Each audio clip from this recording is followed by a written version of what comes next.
Macon tem Aurora. Aurora, né? Bebezinho em casa. Bem lembrado. Daniel falando sobre o cara acorda, bocejando. Macon deu uma bocejada, bicho. Ficou até. Perdeu até o rumo. Né? Hã? Foi ou não É foi, verdade. Macon? Foi. O pessoal às vezes não sabe como é que é, né, Pitália? A gente fica aqui se vendo em outras câmeras e o Daniel me viu bocejando. Aí ele já meteu na propaganda. Tu vê que o cara é bom, né? E a gente com um bebê de 45 dias não atinge o sono zen nem nunca, né? Mas tudo bem, é gratificante, é maravilhoso. E é muito bom ser pai, né? Desde que pari, nunca mais dormi. É assim? Eu já dizia minha mãe. Né? Mas vamos embora. Macon, a gente está hoje falando sobre Rio de Janeiro. E ontem tem uma fala tua na tribuna sobre Rio de Janeiro, né? Tony, vamos lá. Eu, primeiro, bom dia aos gurizes aí, né, que nos acompanham. Bom dia, audiência. Sempre uma alegria falar com vocês. Primeira coisa, a gente tem que fazer algo que o presidente Lula ainda não fez, que é lamentar a morte dos policiais, né? Até este momento, até conferir no X do presidente, talvez ele ainda esteja incomunicável e não conseguiu sequer fazer uma nota lamentando o que aconteceu no Rio de Janeiro ou propriamente dando ferramentas para que o governador Cláudio Castro consiga vencer essa batalha. Talvez, porque como muito bem falava o senador Magno Malta, ele esteja do lado errado da história. Mas, Pitoli, fiz a fala ontem, mas eu acho que esse assunto já foi bastante aprofundado aqui. Eu quero trazer uma novidade que eu acho que a gente precisa discutir ela. Primeiro, a gente por semanas está discutindo Donald Trump, está discutindo a questão do comércio, está discutindo esse problema que o Brasil criou através do ministro Alexandre de Moraes com os Estados Unidos, que é extremamente importante, e nós que estamos aqui mais politizados, a gente sabe da importância disso. Mas quando a gente vai para pesquisas de opinião, e aqui eu quero mostrar que como a política ela é dinâmica, né? Até 6 ou 8 meses atrás a gente estava aqui dando o Lula como enterrado politicamente, as pesquisas mostravam que realmente ele não tinha nenhuma chance de reeleição. Veio a questão do tarifaço, veio a questão da narrativa da soberania que coloca a população, pelo menos em parte. Ele recuperou parte da sua aprovação, ele saiu ali de média de 25, 27% de aprovação e agora beira os 35, 36%. Deu uma sobrevida aí. Mas o que aconteceu no Rio de Janeiro ontem, ele vai justamente na ferida do brasileiro. Tá? Por quê? E tem uma pesquisa da Ipsos de setembro, e aqui não tem, quando a pesquisa ela não diz sobre candidato, ela não é tão viciada, Pitoli. E a gente tem que a principal preocupação do brasileiro é o crime e a violência. Ou seja, em agosto eram 42, em setembro foi para 43, ou seja, uma percepção de insegurança que vem aumentando. Quando a gente fala no segundo maior problema para a população, a gente está falando de corrupção. Em setembro, 38, em agosto eram 33. Vejam vocês que a percepção de corrupção voltou e voltou com força no Brasil após a questão dos esquemas aí de desvio do INSS, CPMI, enfim. A gente teve agora a questão do Sidônio, que o seu sócio recebeu 12 milhões. A gente fala milhões como se fosse ir ali na padaria comprar um pãozinho, né? Imagine quanto que ele precisa ter feito para ganhar 12 milhões, né? Então, vejam vocês como a percepção da população sobre dois assuntos, os dois principais preocupações da população é onde o governo Lula pior vai, que é a questão da violência e da corrupção. E hoje saiu uma pesquisa do Paraná, pesquisa está lá na Oeste, que mostra, Pitoli, olha a importância desse número aqui, sem pegar a questão do Rio de Janeiro ainda, então isso deve ser muito pior. 45,8% dos entrevistados falaram que a segurança do governo Lula piorou. Ou seja, olha como a gente tem aqui uma intersecção entre os assuntos, né? Principal preocupação é o crime, e a principal, e a maioria do povo brasileiro acha que durante o governo Lula a sua segurança piorou. 33,9% acham que permaneceu igual e somente 17,2% acha que melhorou. Ontem, depois do que o que estava ocorrendo no Rio de Janeiro, a gente viu uma esquerda basicamente perdida, sem direção no plenário da Câmara. Alguns diziam que, olha, veja bem, o Lula não negou a ajuda, que depois o governador Cláudio Castro mostrou que negou por 3 vezes, e a desculpa que o Exército não poderia entrar poderia ser resolvida, por exemplo, com uma medida provisória, se tornam medidas provisórias de tão insignificância às vezes, e essa com grande significância. Alguns defendiam os bandidos, né? Aquela narrativa que, olha, veja bem, né, são vítimas da sociedade, a mesma linha que o Lula adotou semana passada, chamando traficante de vítimas, mas completos baratas tontas. É um assunto que para eles é extremamente difícil, e se comprova que esse assunto é extremamente difícil pela pelo silêncio do presidente da República, que até agora, como eu disse, não emitiu qualquer nota, não emitiu qualquer tipo de declaração. E a gente não pode esquecer que pouco tempo atrás, Pitoli, ou ainda hoje, essas pessoas que defendem os traficantes que bombardearam policiais são as mesmas que defendem esses anjinhos, mas que chamavam, né, o pessoal lá do 8 de janeiro de terrorista. Né, o pessoal com a Bíblia na mão, o pessoal que estava lá com o Uber, o pessoal que estava vendendo o algodão doce. Para eles, esses são terroristas. E para eles, os que jogam bombas sobre policiais não são terroristas. Então, este assunto, eu acredito que a operação de ontem ela virou uma página no governo Lula. Né? O governo que vinha aí surfando em números bons, melhorando, os números são péssimos, mas melhorando por causa da questão americana, essa página foi virada ontem. E isso é assunto superado na sociedade brasileira. Hoje ninguém mais está falando de Donald Trump, até porque o Lula não conseguiu avanço nenhum, não vai conseguir, a lei magnífica não vai ser retirada, né? Isso aí é só tu analisar um pouco, tu vai ver que não vai acontecer. E hoje o assunto é insegurança e a culpa do governo pela morte dos 4 policiais. Então vejam vocês que para 2026 o assunto não vai ser a foto do Trump com o Lula, que o Trump, aliás, bate foto até com o Kim Jong-un na Coreia do Norte. Vai ser a questão da insegurança pública, que, como mostrado por 2 pesquisas, incomoda demais a população brasileira. Perfeito, Marcon, perfeito. Pois não, Olavo. Minha pergunta, Marcon, bom dia, muito bom conversar com você. Minha pergunta é exatamente nesse sentido. O Cláudio Castro, governador do Rio, do PL, é importante lembrar, faz a crítica, olha, o governo federal não nos apoia, não nos cedeu blindados, como já conversamos aqui, blindados que estavam no Rio de Janeiro, mas imediatamente Lewandowski vai à frente, sai fazer uma defesa do governo Lula numa preocupação, com falas desencontradas, né, quase que responsabilizando o Estado, exclusivamente o Estado do Rio de Janeiro, pela questão de segurança, esquecendo a Constituição que defendeu quando era ministro do STF, porque a Constituição estabelece que a segurança pública são todos os entes, né? Não só o governador do estado.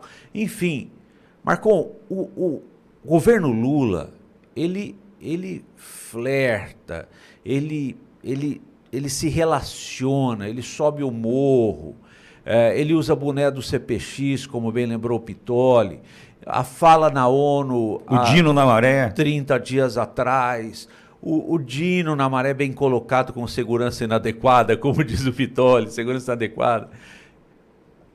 Você, no seu entender, enquanto esse flerte, essa relação íntima, essa relação aparentemente próxima com o crime organizado, essa defesa, Jandira Fegali teve um piti ontem criticando a operação no Rio de Janeiro, o governo Lula consegue dar um resultado de segurança pública enquanto esse flerte acontece, ao ponto de mudar a percepção da população que sofre com essa ausência de segurança?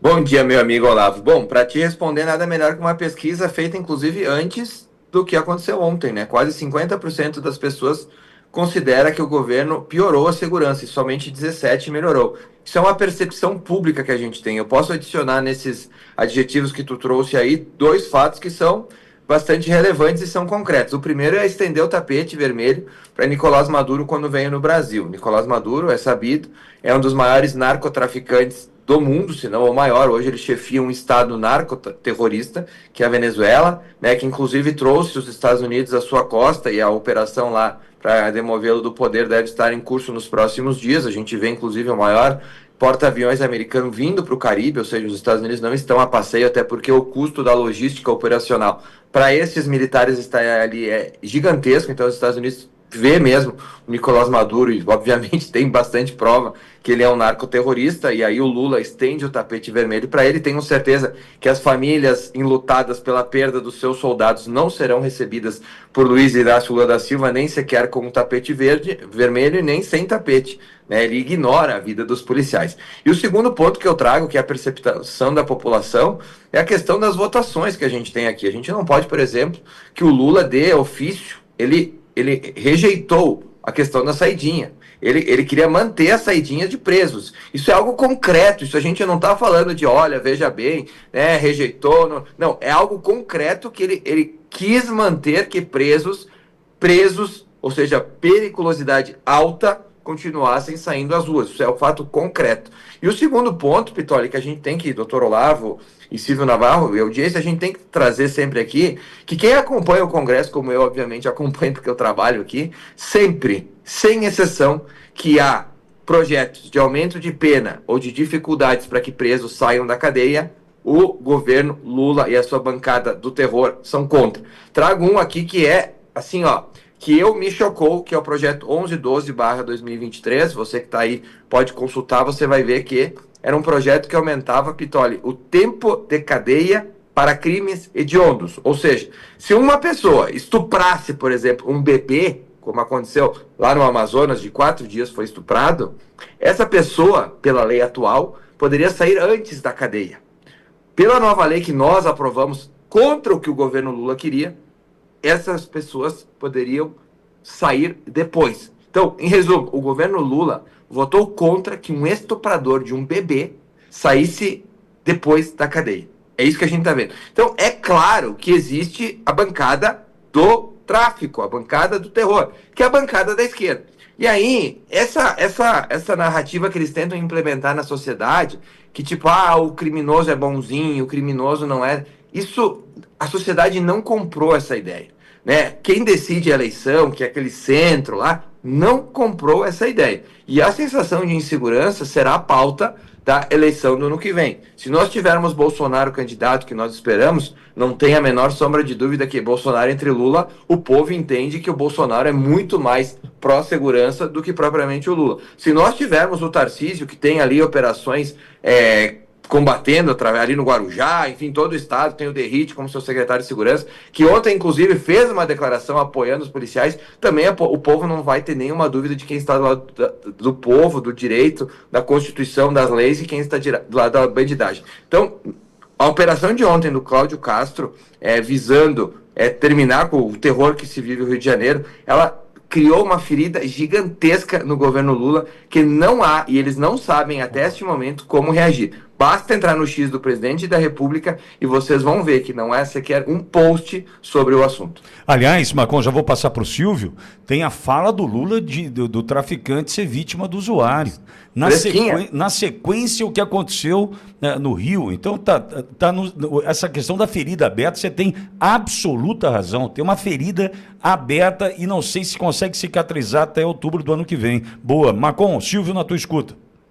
Bom dia, Marcon. E Pitoli, veja só, além do boné do CPX e dessa fala que você cita, uma senhora que respondia pela alcunha de dama do tráfico, mulher de um dos líderes do Comando Vermelho, mas com atuação no Amazonas, ele estava preso em Tefé, no Amazonas, entrou pela porta da frente do Ministério da Justiça e Segurança Pública do governo Lula, à época comandado por Flávio Dino, conversou com 4 assessores, não se tem notícia de que ninguém foi punido e depois ela foi embora. Agora ela também está presa por lavagem de dinheiro do Comando Vermelho. E nós estamos falando de uma operação que aconteceu ontem relacionada ao Comando Vermelho. Importante a gente não tirar isso de vista. Mas, Marcon, uma pergunta para você e fica a observação, é que aparentemente hoje é o day after, né? Então, assim, muita coisa ainda está... É que há um desespero da parte do governo, da parte da mídia que apoia o governo, com a questão do narcoterrorismo. Porque narcoterrorismo implica em cooperação internacional, por exemplo. E a gente sabe o que os Estados Unidos estão fazendo e estão de olho na Venezuela e na Colômbia. Então, eu queria te ouvir nesse sentido, porque tudo também passa pelo parlamento. A discussão sobre a legislação de terrorismo. No Brasil é uma legislação, aliás, ultrapassada e fraca, de 2016, da época da Olimpíada, mas isso pode implicar em cooperação internacional americana. Olha, deveria, não só pode como deveria. A gente tem, se fosse enquadrado tanto o Comando Vermelho como o PCC, como organizações terroristas, que aliás é bom a gente lembrar que por algum motivo, e não se sabe até agora qual, o governo Lula não quis enquadrá-los, a gente poderia ter operações não só físicas contra essas organizações, mas a gente sabe que dinheiro é levado para fora do Brasil, em paraísos fiscais, oriundos dessas organizações. Então os Estados Unidos poderiam auxiliar, inclusive, em rastreamento desses valores, né, quando a droga droga está sendo exportada para outros países também, auxiliar o que a gente está vendo ali, aqueles barcos cheios de entorpecentes sendo afundados pelos Estados Unidos. Então a gente poderia ter uma cooperação. Se o Brasil, se Lula não quer que tropas brasileiras entrem nos complexos de favelas onde há o coração do crime, que permita que a inteligência americana entre e que faça o trabalho. O que o brasileiro quer, independentemente de quem faça o trabalho, é sair na rua e ter segurança, é sair na rua e voltar vivo para casa. É isso que o brasileiro quer. O brasileiro não está se importando se quem prendeu o fulano de tal que ia me assaltar é por causa da inteligência americana, é por causa da inteligência brasileira. Não, o cara quer chegar em casa vivo. Pergunte para uma viúva que perdeu o seu marido, pergunte para os filhos que perderam o seu pai se ele estaria se importando que se o cara que matou eles foi preso pelos americanos ou pelos brasileiros. Obviamente não. Queria que eles estivessem na cadeia. Então o governo Lula, além de auxiliar o tráfico de drogas, porque ao não torná-lo terrorista, organização terrorista, ele ainda parece que ele ajuda o tráfico. Eles têm assim, quando o Lula coloca o boné do CPX, que todo mundo sabia que era relacionado a tráfico, a coisa ruim, vai lá a Globo, inclusive tem uma foto do Bonner recebendo um boné para tentar aliviar essa imagem. A gente tem o Dino indo lá onde ninguém pode ir, numa favela, onde a polícia não entra. Tudo com a ideia de aliviar a imagem, olha, o tráfico. A gente tem no presidente Petro da Colômbia um ativista por descriminalizar completamente o tráfico de drogas, por permitir que a coisa aconteça à luz do dia. Então, voltando à questão política, Navarro, que tu analisa sempre muito bem, se abrir uma chaga que vai estar... Se essa operação acontecesse a 3, 4 dias da eleição, eu te garanto que a derrota do Lula ela seria assim, gigantesca. E o que a gente tem hoje daqui para frente? O governador Cláudio Castro deixou muito claro que não vai retroceder, e não pode retroceder agora, porque 4 vidas de pessoas, de heróis brasileiros foram perdidas, e essas vidas precisam ser honradas. Como? Continuando com a operação e livrando a população de bem daqueles complexos do crime organizado. Então, o que a gente está vendo hoje, agora se abre um problema gigantesco para o Lula. Por quê? Porque é sabido que se tem esse alinhamento com o tráfico, com essas organizações, inclusive nas palavras dele chamando eles de vítimas. Se o Lula reage nesse momento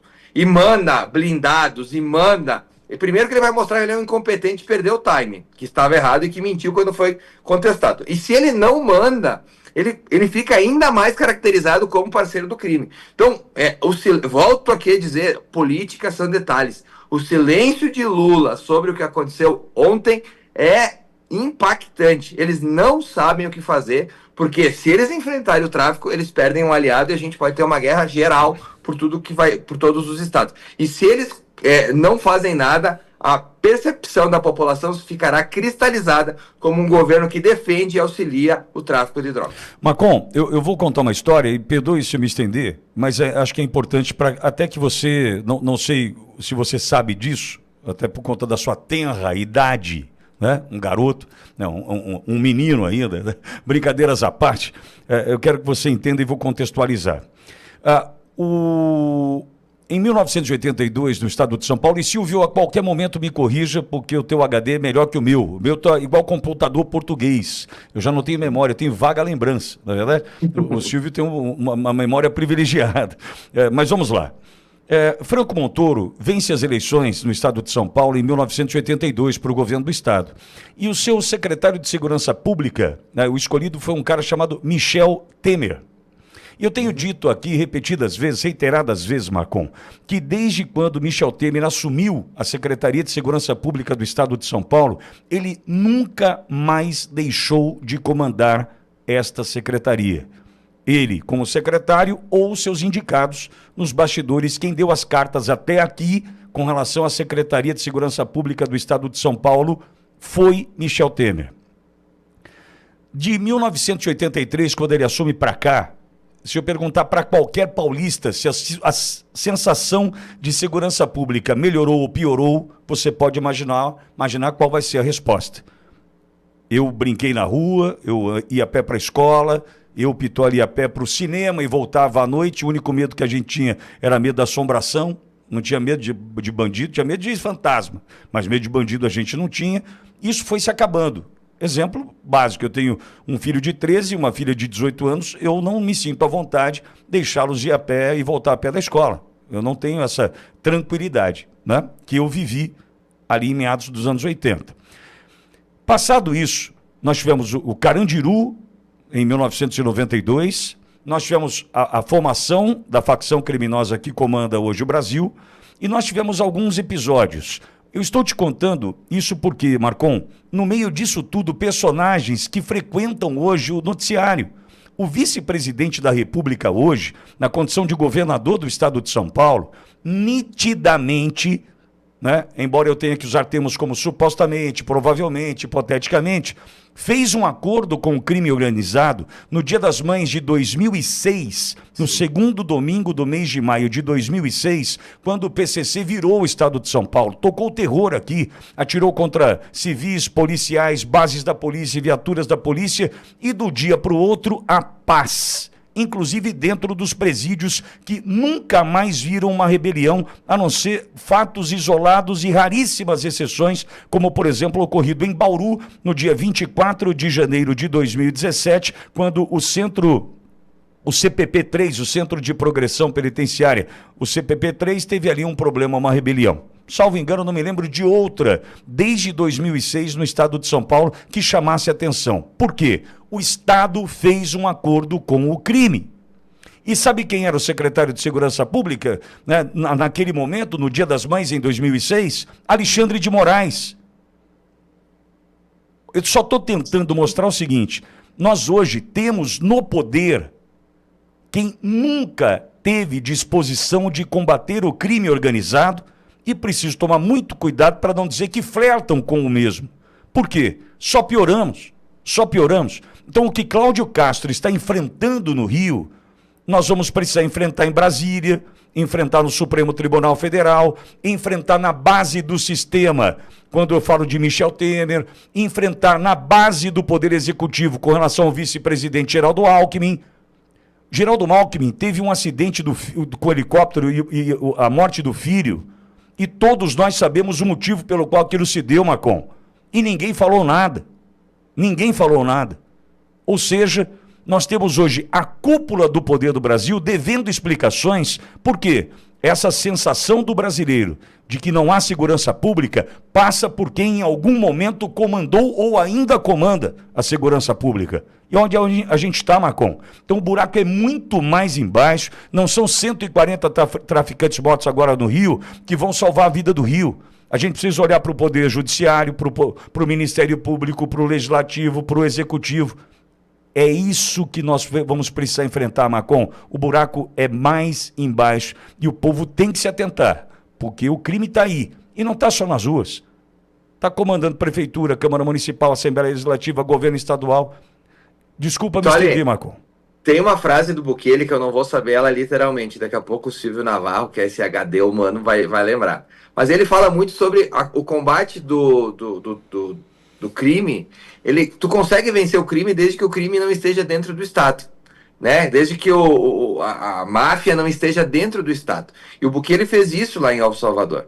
Então, tudo que tu falou vai em direção ao que o Bukele diz, que nós precisamos extirpar o problema, o câncer que está dentro do Estado, para que a gente consiga definitivamente resolver o problema da segurança. Por isso que eu volto a dizer que, nesse momento, o governo ele não tem alternativa. Ele ou combate de uma forma mandando blindado, prendendo, transferindo e perdendo o apoio dessas facções, ou ele se cala e perde o apoio da população. Então, a operação do Cláudio Castro, ela virou uma página, hoje, na política brasileira, que a segurança pública volta a ser tema central e a gente está aqui discutindo. Tu deve estar desde o começo do programa e vai passar o dia inteiro discutindo isso, porque é o que a população quer saber e é o que a população está preocupada. As pessoas da tua idade, da minha idade, lembram, eu também brinquei na rua. Hoje tu não deixa um filho na rua nem pensar. Isso que a minha cidade é uma cidade do interior do Rio Grande do Sul. Então, o que a gente mais quer na vida é ter paz. E hoje esse governo não entrega nem paz, nem perspectiva de paz. Macron, obrigado por conversar conosco mais uma vez, Macron. Um abraço, até semana que vem, se Deus permitir, fiquem com ele aí. Tchau, tchau. Obrigado. Vai dormir, hein, Macron? Vai descansar um pouquinho, filho. Tá bocejando. Vou trabalhar agora, vou pra câmara. Valeu. Tô brincando. Valeu, Macron. Valeu, querido.